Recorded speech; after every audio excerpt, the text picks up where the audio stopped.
Good morning, everyone. I'm the Reverend Lois Keen, priest in charge at St. Peter's Trinity Episcopal Church in Thomaston, Connecticut. And this is Sunday, August 30th.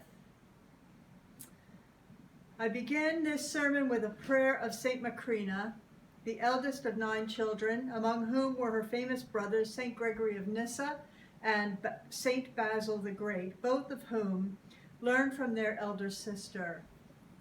On her deathbed, she comforted her brother Gregory with these words: "Thou, O Lord, hast freed us from the fear of death.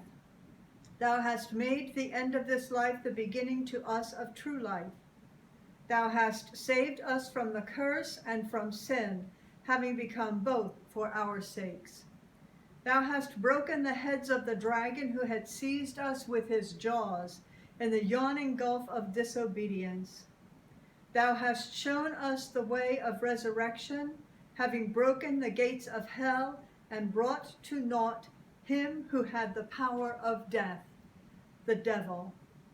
Thou hast given a sign to those that fear thee in the symbol of the Holy Cross, to destroy the adversary and save our life." Today marks the 21st time I've expected to preach from Jesus' words, "If any want to become my followers, let them deny themselves and take up their cross and follow me." And after all these years, in the midst of a pandemic during which I am absent from the congregation I serve, I'm at a loss. After all these years, it is Jesus' "if" that stops me. If any want to become my followers. Most of us who are baptized were baptized before we were of an age to make those promises to give ourselves to following Jesus all the days of our lives. Now finding ourselves expected to take up the cross of Jesus on behalf of the world in order to be part of Jesus' redemptive work overwhelms me, especially in this time of COVID. My maternal grandparents entered Alcoholics Anonymous when I was 10.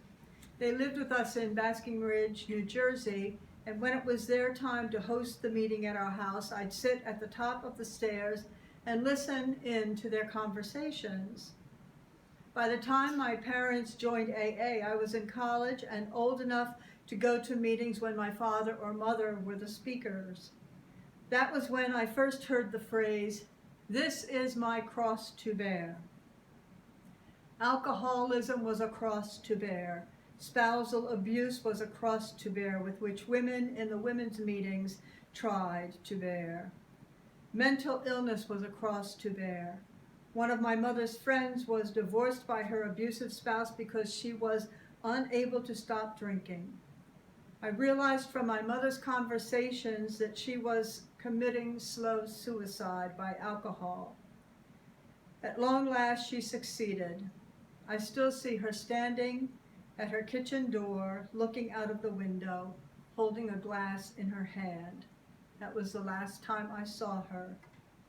Thank God, when I started to study theology, I realized that none of these things, alcoholism, abuse, depression, crippling illnesses, were crosses to bear.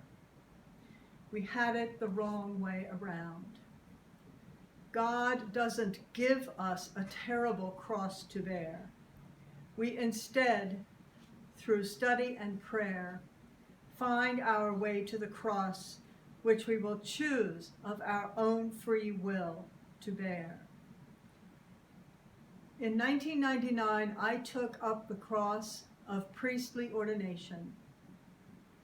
George Herbert, who was a priest in the Church of England, born in 1593, was also a poet.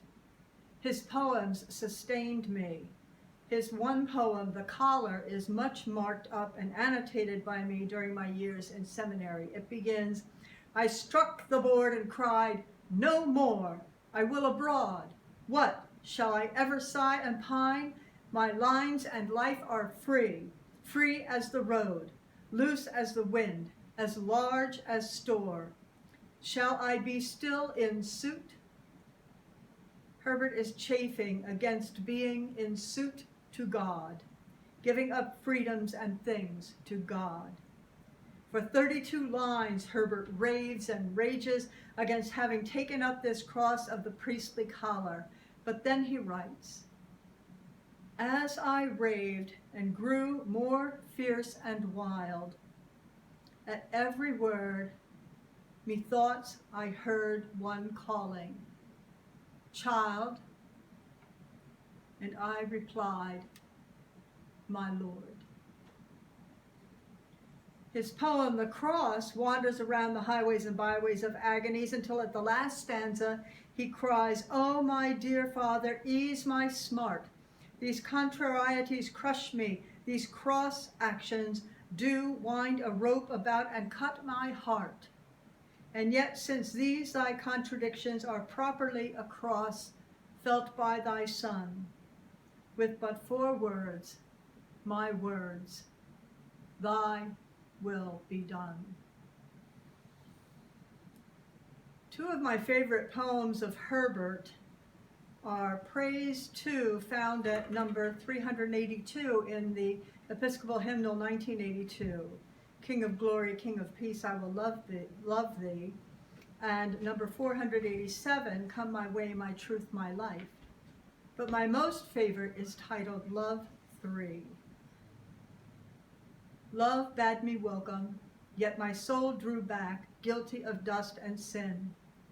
But quick-eyed love, observing me grow slack from my first entrance in, drew nearer to me, sweetly questioning if I lacked anything. 'A guest,' I answered, 'worthy to be here.' Love said, 'You shall be he.' I, the unkind, ungrateful, ah, my dear, I cannot look on thee. Love took my hand and smiling did reply, 'Who made the eyes but I?' 'Truth, Lord, but I have marred them. Let my shame go where it doth deserve.' 'And know you not,' says Love, 'who bore the blame?' 'My dear, then I will serve.' 'You must sit down,' says Love, 'and taste my meat.' So I did sit and eat. As part of the cross of priesthood, I have, on behalf of and for love of everyone I would otherwise come in contact with, of my own accord chosen to isolate myself during this time of COVID. Even the 2 graveside services over which I presided so far in these COVID months have been isolated. I stayed at a more than 6-foot distance from the mourners present, even though it was outside.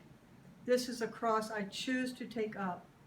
And though as a priest I could celebrate the Eucharist with Newland, my spouse, at home, I choose instead to deny my priestly self the bread and wine when those I serve cannot share in this holy sacrament. In this time of COVID-19, however, there is one cross I bear that anyone baptized, ordained, or not can choose to take up in following Jesus, staying physically distanced from others and wearing a mask. These days, there are fellow countrymen and women who believe that these 2 simple practices are tyranny. A friend last week when she was in the grocery store was called an imbecile for wearing a mask by a man who was not wearing a mask or observing the 6-foot markers on the floor. She chose the high road and forgave him. It is a strange thing today to find practices that keep people safe from disease have become a bone of contention. In the beginning, it was taken for granted that we all would observe these practices, but not now. Now, taking up the cross of the mask and distancing has become a spiritual practice done not for ourselves, but for love of others around us. It is a mystery, and of mystery Mary Morrison, a fellow member of the Society of the Companions of the Holy Cross, wrote in Let Evening Come. Mystery, it is all around us, and we do not know it. But sometimes when we give it time and space, whether in deep peace or great anguish, it will come up behind us, or meet us face to face, or move within us, changing the way we see everything, and filling our hearts with joy and an upspringing of love that needs no direct object, because everything is its object. God bless and keep you all. God make his face to shine upon you and be gracious unto you.